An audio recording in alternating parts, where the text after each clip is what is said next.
Saudações a todos, sejam bem-vindos a mais um vídeo do canal. Meu nome é Otávio e o vídeo de agora trata de um aspecto humano da guerra entre os Estados Unidos, Israel e Irã.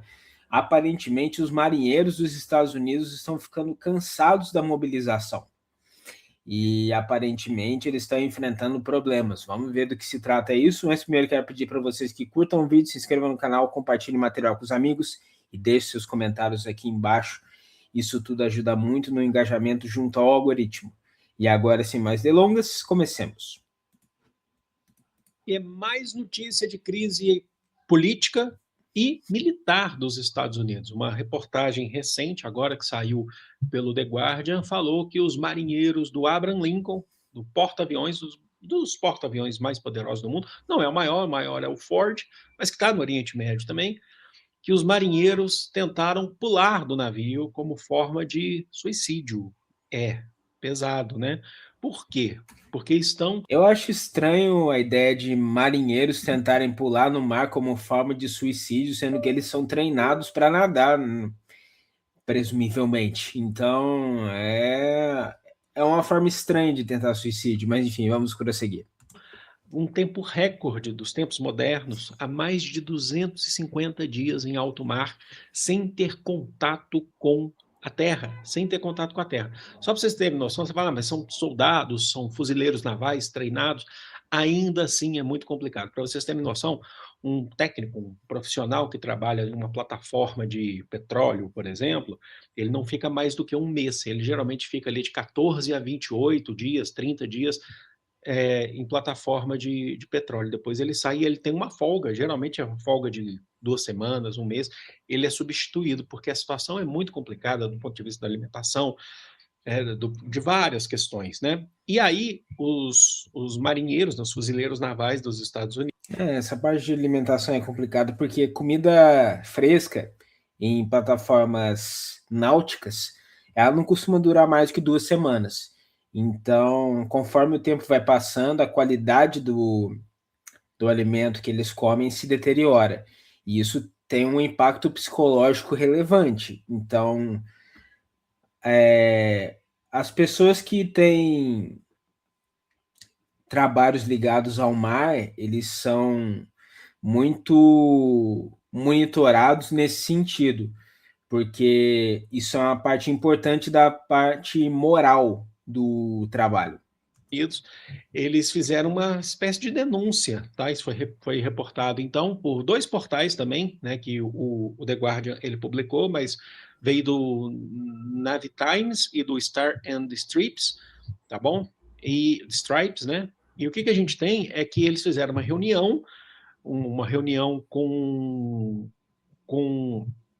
os altos oficiais, por exemplo, da Marinha em San Diego, uma reunião remota, e eles falaram o que eles estavam sentindo, eles se abriram por conta disso. E isso tem a ver com a guerra do Irã, porque eles não conseguem sair dali, eles não conseguem ter acesso à terra, isso muito por conta do que o Irã tem feito, de resistir nesse ponto. Então, o secretário interino da Marinha, que é o Hung Kao, ele ouviu todos eles. E olha só, os relatos são muito fortes, tá?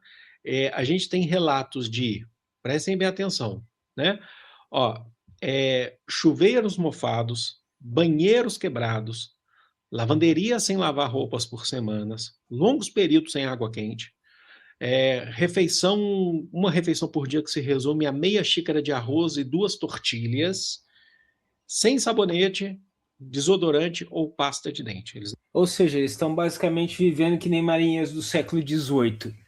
E isso não é uma coisa que marinheiros no século XXI então esperam do seu período de serviço, do seu deployment, né? É uma coisa que faz a maioria querer desistir mesmo. Não tem, tá? Esses são os relatos que eles fizeram, junto inclusive com os familiares que estão desesperados pedindo para que eles retornem, tá? Então as notícias são muito pesadas em relação a isso. Vale lembrar que o Abraham Lincoln, né, ele foi questionado, né, o porta-aviões Abraham Lincoln, ele está no Mar Arábico, ele foi questionado desde o começo dessa guerra, de que teria sido atingido pelo Irã, pelos mísseis balísticos iranianos e por drones. Ele pegou fogo durante um determinado momento.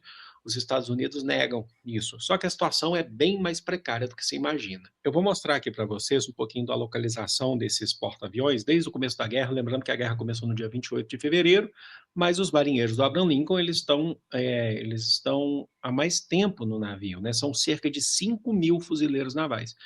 E eles estão há mais de 250 dias sem pisar em terra firme. O Abraham Lincoln está localizado especificamente na região mais pesada de todos os outros porta-aviões. Ele está aqui, eu fiz um esqueminha aqui, marquei para vocês.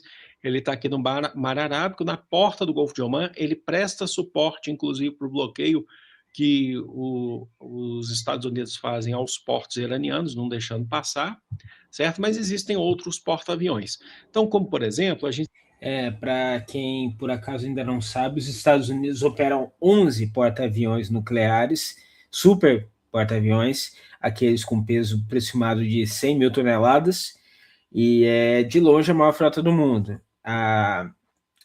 O único outro porta-aviões, os únicos outros 2 porta-aviões que podem ser comparáveis aos dos Estados Unidos são o Liaoning, da China, e o Charles de Gaulle, que é o porta-aviões francês, que é o único outro com...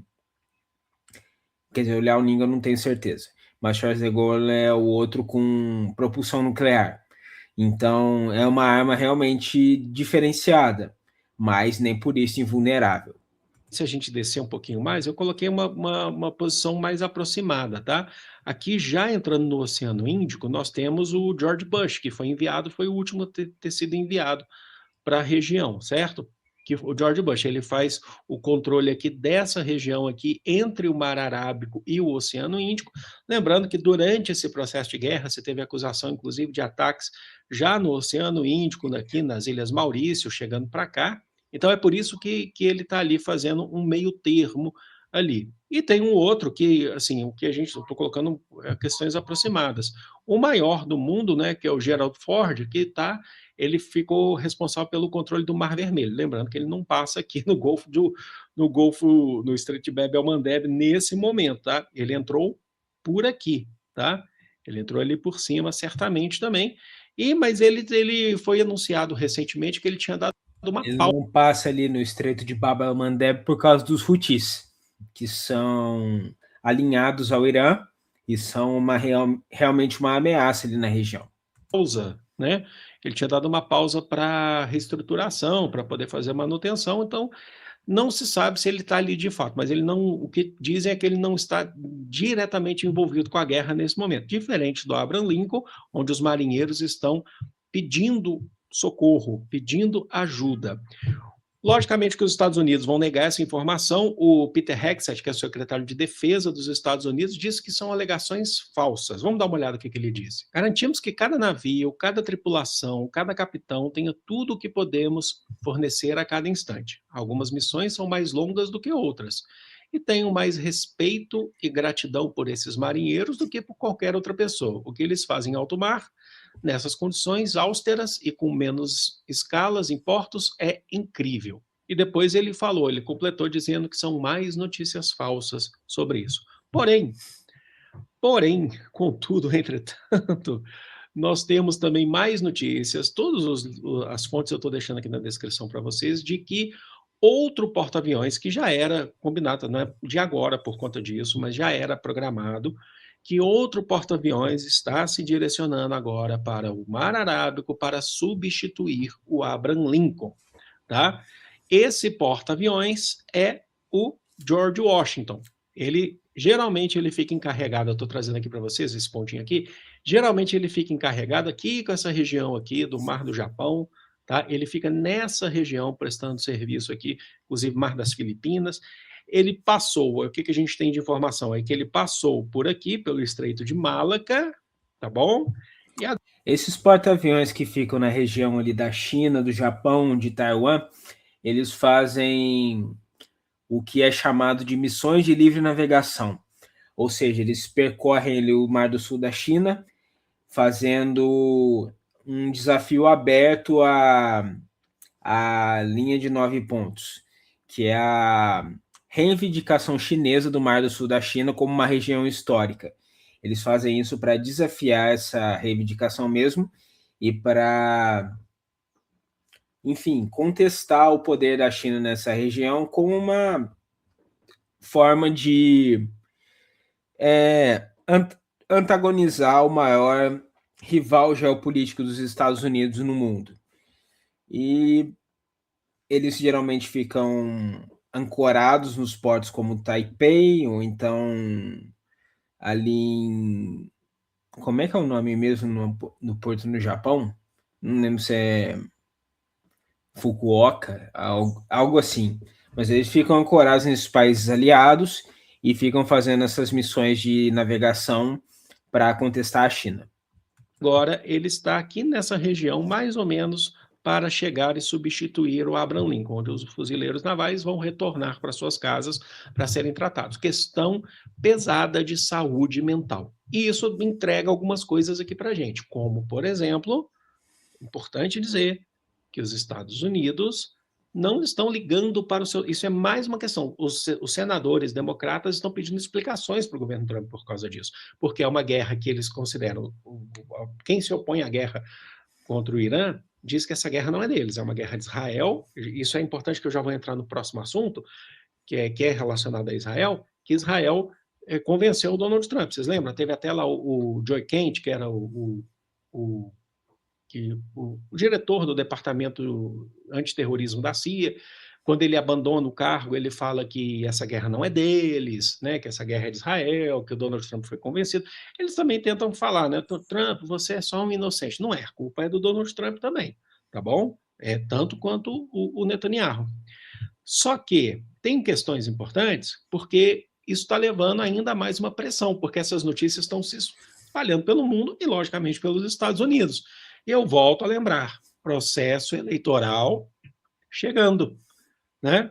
E aí fica aquela questão, o governo dos Estados Unidos não pensa nos seus próprios soldados, leva para a guerra e os abandona lá. E aí, por último, mas não menos importante, mas ligado a isso que a gente está falando, uma reportagem do The Washington Post trouxe que as pessoas fortes do Serviço de Inteligência dos Estados Unidos são céticas em relação a Israel, quando Israel anunciou, e eu trouxe isso aqui para vocês alguns meses atrás, que o Irã tinha um plano para assassinar o Donald Trump. Vocês lembram disso? Eu até falei na época, assim, eles estão usando isso para o Donald Trump não sair da guerra, porque ele fala, ó, minha cabeça que está a prêmio aí. O Irã falou assim, a gente queria que ele morresse, né? O Irã gostaria, mas não tem um plano específico. O engraçado é que quem fez mais de 600 planos para assassinar o Fidel Castro, na época que ele era vivo, eram justamente os Estados Unidos.